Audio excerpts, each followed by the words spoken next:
Welcome back and happy holidays, everyone. So if you're like me and you accidentally bought a large bag of cranberries and you don't know what to do with it, we'll go ahead and make some cranberry sauce. It's a real quick recipe.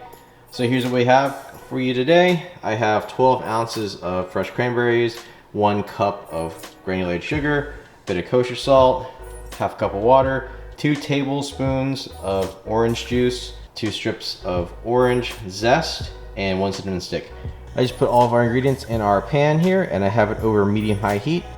We are at full boil. I'll reduce this heat down to a simmer. Okay, as you can see, I'm just stirring this around, and on the sides here, I'm just gonna start mashing up these cranberries. It's been about 10 minutes now. I've mashed up all the cranberries, and as you can see, kind of a jam-like consistency, so we'll go ahead and turn off the flame, take it off the heat, and we'll let it cool down for about 30 minutes. It's been about 30 minutes. Let's cool down. I'm pretty happy with this consistency. We'll go ahead and fish out the cinnamon stick and get this in our container. And here is our cranberry sauce in our container. We'll go and pop this in the fridge, and this should be good to go for Thanksgiving in the next few days.